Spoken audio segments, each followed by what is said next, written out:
जय माता दी दोस्तों, स्वागत है आप सभी का एक बार फिर से। दोस्तों, यदि आप अपने जीवन में सुख समृद्धि चाहते हैं, धन वैभव चाहते हैं, जीवन के हर क्षेत्र में सफलता पाना चाहते हैं, व्यापार में तरक्की चाहते हैं, नौकरी में प्रमोशन चाहते हैं, अपने बच्चों का भविष्य उज्जवल बनाना चाहते हैं, तो आप बिल्कुल सही चैनल पर आए हैं।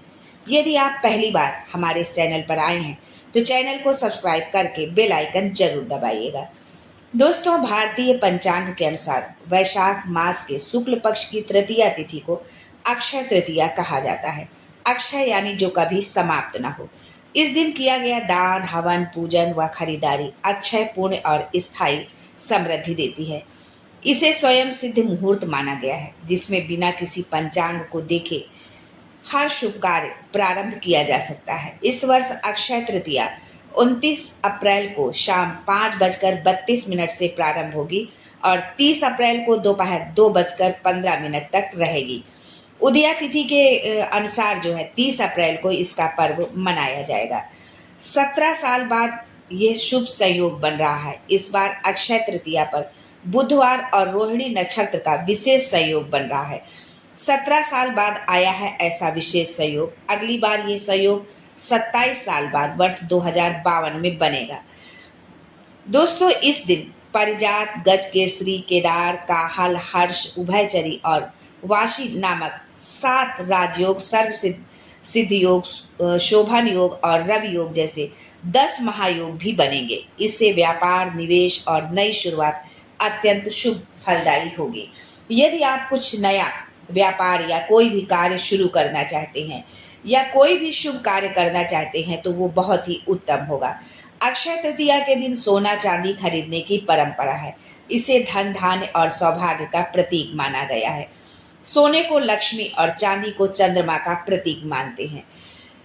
स्कंद पुराण और पद्म पुराण में वर्णित है कि इस दिन कुबेर को देवताओं का खजांची नियुक्त किया गया था। उत्तर या पूर्व दिशा से सोने की खरीदारी विशेष शुभ मानी गई है, जो आत्मविश्वास और सकारात्मकता बढ़ाती है। दोस्तों, त्रेता युग का प्रारंभ भी अक्षय तृतीया को ही हुआ था, इसलिए इसे युगादि तिथि भी कहते हैं। इस दिन ग्रहों की शुभ स्थिति के कारण हर प्रकार का शुभ कार्य जैसे गृह प्रवेश, व्यापार प्रारंभ, यदि आप कोई नया व्यापार शुरू करना चाहते हैं, कोई नया वाहन खरीदना चाहते हैं या संपत्ति खरीदारी जो है कोई भी कार्य करते हैं तो वो दीर्घकालिक लाभ देने वाली होती है। स्कंद पुराण के अनुसार इस दिन किया गया निवेश या दान जीवन भर अक्षय फल प्रदान करता है। यानी कि वो जो आप पूर्ण करते हैं, जो आप शुभ कार्य करते हैं, तो वो कभी समाप्त होने वाला नहीं होता है। उसका फल जो है, उसका असर जो है हमारे जीवन पर हमेशा बना रहता है। दोस्तों, ज्योतिषीय दृष्टिकोण से ये तिथि बहुत ही विशेष महत्व रखती है और इस साल ये मेष, वृष और सिंह राशि के जातकों के लिए बहुत शुभ होने वाली है। माना जा रहा है कि ग्रहों की अनुकूल स्थिति इन राशियों के जीवन में सकारात्मक बदलाव और ढेर सारी सफलता लेकर के आएगी। दोस्तों, जो जातक मेष राशि के हैं, मेष राशि के जो जातक हैं उनके लिए ये चीज़ है कि मेष राशि के जातकों के लिए अक्षय तृतीया बहुत शुभ होने वाली है। पराक्रम और आत्मविश्वास में उनकी वृद्धि होगी। लंबे समय से अटके हुए काम पूरे होंगे और नए प्लान्स भी बनेंगे। आर्थिक स्थिति उनकी मजबूत होगी और धन लाभ के प्रबल योग बन रहे हैं। इसके साथ ही कार्य क्षेत्र में विस्तार होगा। पारिवारिक जीवन सुखमय रहेगा और रिश्तों में मधुरता आएगी। इस दिन सोने या चांदी की वस्तु खरीदना आपके लिए और भी लाभकारी हो सकता है। वृष राशि के जो जातक है, जिन जातकों की वृष राशि है, उनके लिए अक्षय तृतीया का दिन मंगलकारी होने वाला है। वाणी में मधुरता आएगी, जिससे सामाजिक और व्यावसायिक क्षेत्रों में आपके संबंध मजबूत होंगे। आर्थिक मामलों में लाभ हो सकता है और निवेश के लिए ये समय बहुत अनुकूल है। इसके साथ ही पैतृक संपत्ति से लाभ मिलने की संभावना है। प्रेम संबंध में प्यार बढ़ेगा। साथ ही अविवाहित लोगों के लिए विवाह के प्रस्ताव आ सकते हैं। इस दिन माता लक्ष्मी की विशेष कृपा आप पर बनी रहेगी। ऐसे में उनकी विधिवत पूजा अर्चना आप जरूर करें। जो जातक सिंह राशि के हैं, सिंह राशि के जातकों के लिए अक्षय तृतीया उन्नति के नए द्वार खोलेगी। मान सम्मान बढ़ेगा। कार्य क्षेत्र में आपके काम की तारीफ होगी और आपका कद बढ़ेगा। अधिकारियों का सहयोग मिलेगा, आर्थिक स्थिति मजबूत होगी और आय के नए स्रोत बनेंगे। स्वास्थ्य के प्रति थोड़ी सावधानी आप बरतें। कुल मिलाकर ये समय आपके लिए सकारात्मक ऊर्जा से भरपूर रहेगा। ऐसे में इस दिन जरूरतमंदों को दान करें, इससे आपके जीवन में खुशहाली आएगी यदि आप दान पुण्य करते हैं, क्योंकि ये तिथि ही ऐसी है, अक्षय फल देने वाली है। यदि आप अक्षय तृतीया के दिन जो भी धर्म कर्म के कार्य करते हैं उसका जो है पुण्य होता है, वो अक्षय होता है।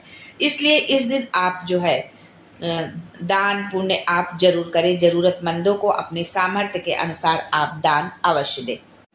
दोस्तों, अक्षय तृतीया के दिन प्रातः ब्रह्म मुहूर्त में उठ जाइए, समुद्र में, गंगा या किसी पवित्र नदी में स्नान कर लीजिए। और यदि किसी पवित्र नदी में स्नान करना संभव नहीं है तो घर पर ही आप गंगा जल मिला करके स्नान कर सकते हैं, या स्नान के बाद गंगा जल के छींटे लगा सकते हैं। तत्पश्चात भगवान विष्णु और माता लक्ष्मी की पूजा एकदम शांत चित्त होकर के करें। पूजा में पीले या सफ़ेद कमल और गुलाब के पुष्प जरूर अर्पित करें। इस दिन गेहूं, जौ, चने का सत्तू, मिश्री, नीम की कोपले, ककड़ी और चने की भीगी दाल का नैवेद्य अर्पित करना बहुत ही शुभ होता है। मान्यता है कि अक्षय तृतीया के दिन सत्तू अवश्य खाना चाहिए। ये न केवल स्वास्थ्य वर्धक होता है बल्कि धार्मिक दृष्टि से भी फलदायी माना गया है। इस दिन पीपल, आम, पाकड़, गूलर, बरगद, आंवला, बेल, जामुन जैसे फलदार वृक्षों का रोपण करना अत्यंत पुण्यकारी माना गया है। शास्त्रों के अनुसार जैसे ये वृक्ष वर्षों तक हरे भरे रहते हैं, उसी प्रकार इनका रोपण करने वाले का जीवन भी सुख, समृद्धि और उन्नति से भर जाता है। अक्षय तृतीया बसंत ऋतु के अंत और ग्रीष्म ऋतु के प्रारंभ की तिथि भी है। इस दिन जल से भरे घड़े, सकोरे, कुल्हड़, पंखे, छाता, चटाई, चावल, घी, नमक, खीरा, खरबूजा, मिश्री, सत्तू आदि वस्तुओं का दान करना अत्यंत पुण्यकारी बताया गया है। इससे व्यक्ति के जीवन से दरिद्रता दूर होती है और अक्षय फल की प्राप्ति होती है।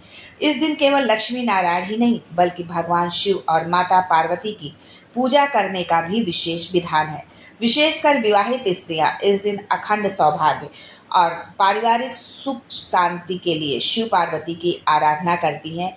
इससे गृहस्थ जीवन सुखमय होता है और समृद्धवान होता है। जो है उनका सौभाग्य जो है अखंड रहता है। उनके सौभाग्य में उनके पति की जो है दीर्घायु होती है। उनके जीवन में सुख और समृद्धि दोनों चीज़ें होती हैं। इसलिए इस दिन भगवान विष्णु और माता लक्ष्मी के साथ साथ आप महादेव और माता पार्वती का पूजन जरूर करें। जो सुहागन महिलाएं हैं वो माता पार्वती को सुहाग सामग्री जरूर उनको भेंट करें, अर्पित करें। और वो अगले दिन जो है उस सुहाग सामग्री को आप किसी मंदिर में जाकर या जिसको भी आप दान देना चाहते हैं आप उसको उस चीज़ सुहाग सामग्री का दान कर दें। ये आपके अखंड सौभाग्य के लिए बहुत ही श्रेष्ठ होगा। आज के लिए बस इतना ही। फिर मिलते हैं कुछ नया, कुछ अलग, कुछ अद्भुत लेकर। तब तक के लिए जय माता दी and thanks for watching my video.